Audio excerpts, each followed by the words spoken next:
What up?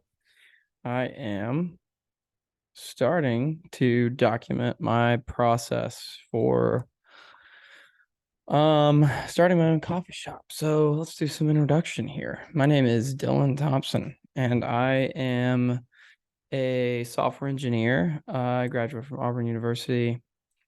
Um, Software engineering is a lot of fun, but you know, I don't always want to work for somebody else. So the plan eventually has always been to own my own coffee shop and like coffee roasting company. I know there's a million out there, but the profit margins are huge. And on top of that, I'm just really passionate about coffee and about also one of my favorite things to do is host. I love having people over at my house and trying to create an environment that everybody can enjoy and have a good time. And I feel like that's what a coffee shop is. And that's, or at least that's what it's always been to me. The ultimate goal is to have a coffee shop. It's also a bar that also is a music venue. I kind of got the idea from a coffee shop that I hung out in a lot in Huntsville called Gold Sprint.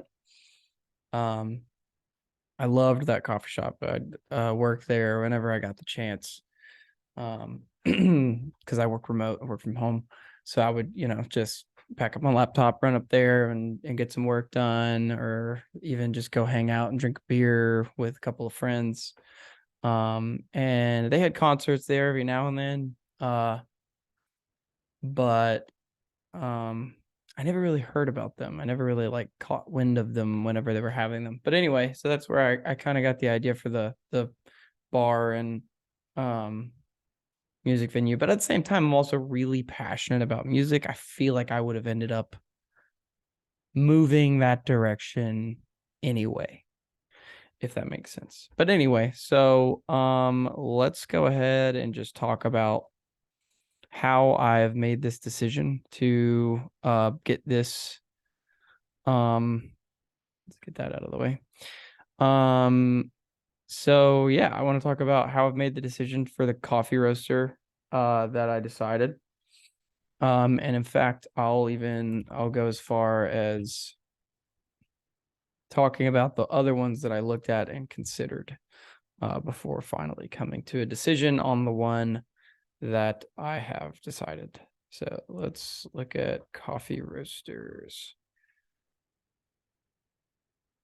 So, looked at a bunch of different ones. There's two different styles of coffee roasters. One is convection and the other is I can't remember the term for it right now, but I'm sure you know what I'm talking about. But it's basically like, the concept of like the beans actually being touching a hot surface rather than just the air being hot. Um, so I decided to go with convection, which is at least I think I'm using the right terms. I could be completely wrong here, but decided to go with, basically the air roasting the beans because after doing some research, found that that's the best way to get consistent roasts and to get consistency across all of the beans in a single batch.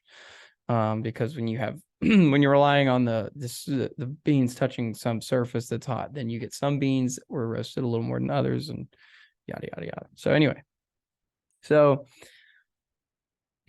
getting into this, I wanted to get something that was cheap, but also would provide me with a way to take what I learned from this cheap one and then use that moving forward if I start to gain traction. And I'm not doing this alone. I've got a buddy of mine that's investing with me. His name is Andrew. Maybe he'll be in on one of these videos at some point. But and he's kind of more going to be on like the drink making side, the espresso side. He bought an espresso machine a while ago and got really big into it. So I want to get into the roasting side of things. So did tons of research. Initially, I was thinking I was gonna get this one. And then that's when I was like, guys, figured out that convection was a better way. I really think convection is right. You know what? Let's just convection versus conduction. That's it. That's the other one. Conduction involves molecules transferring kinetic energy to one another through collisions. Convection occurs when hot air rises. Booyah. Okay. I was using the right terms. So anyway, so this conduction one, this was the one I was looking at first. Decided not to do that just because I started reading about like the inconsistencies that you can get. And on top of that, like I don't know, there's also wasn't really, once I learned on this isn't anything close to what like a big nice roaster is going to be like in the future. That at least I plan on buying, because I plan on buying convection.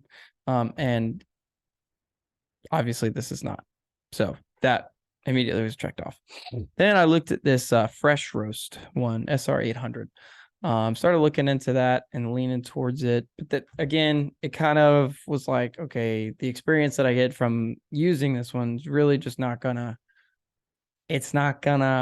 do what I want. I'm not gonna be able to really take the learning from this roaster and get out of it what I want to get out of it. I'm not going to be able to apply that knowledge from that one, because if you look at it, I mean, it's got basic controls. There's there's nothing super crazy about it.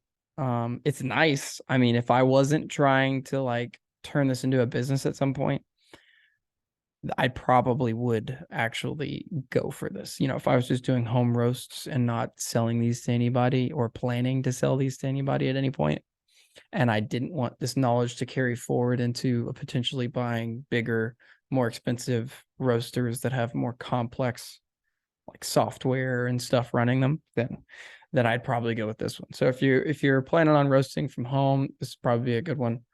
Also, don't take my word for that, because I've never used it. I'm not a professional roaster. I plan to be, and I've done a good bit of research over the past few weeks. So that's just a disclaimer. Anyway, so what we ended up deciding to do, I'll continue down this trail. So then we started looking into these Kaleido, however you pronounce it, coffee roasters. Initially we were drawn to the M2, and then we were like, well, maybe let's go ahead and just get a big one, the 1200 gram one, which is the M10. And then we were like, okay, well, actually, let's not do that, because we don't want to invest a ton of money and then like this just kind of go nowhere, right?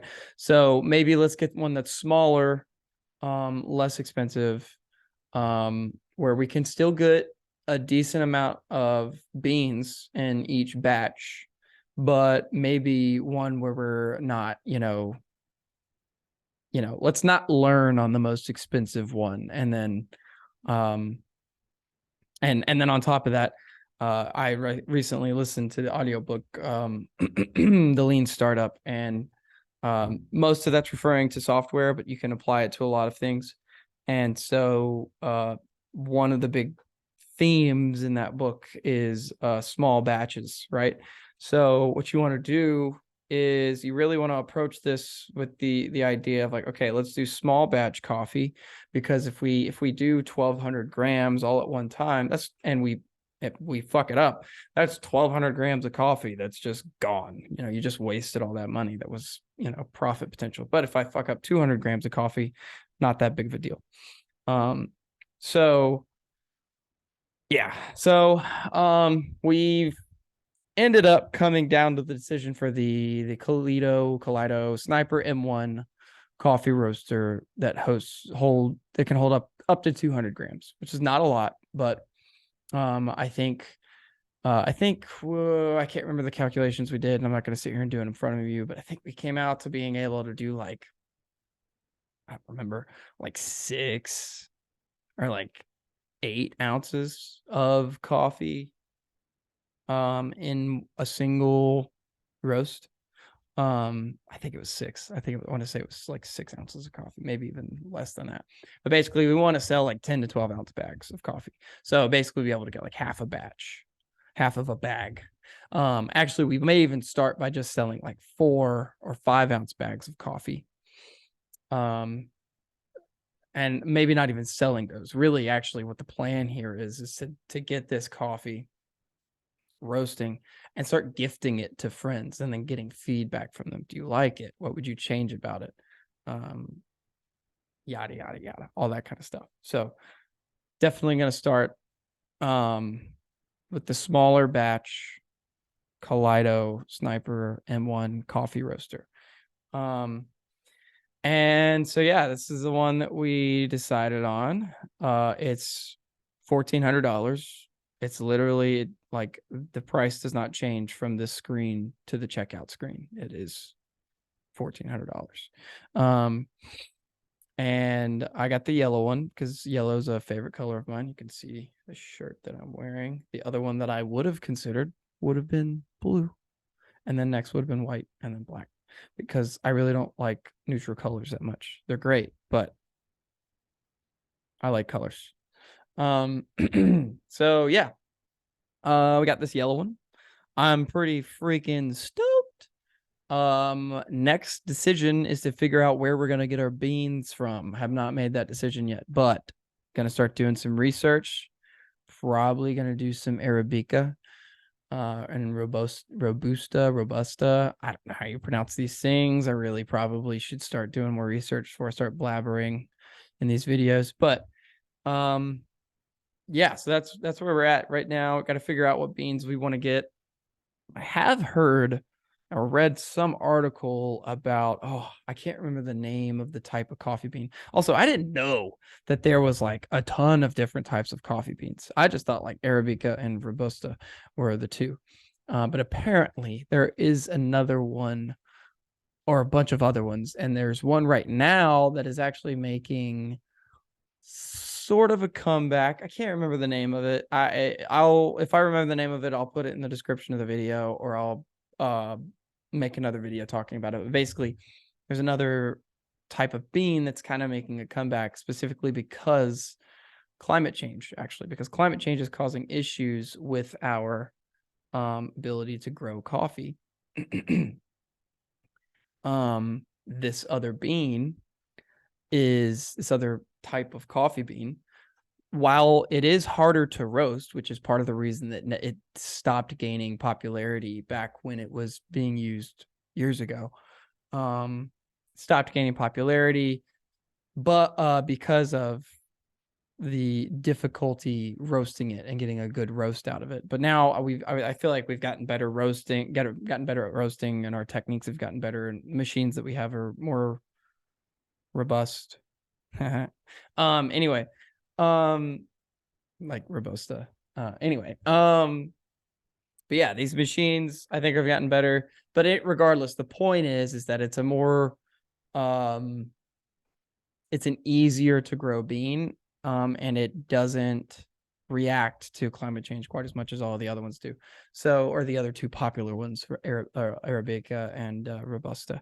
But anyway, so yeah, next step in the journey is to figure out what kind of bean we want. So we got the roaster, we just ordered this, and the next thing we're looking into is beans. And so if you have ever been interested in starting a coffee shop, yeah, feel free to follow along.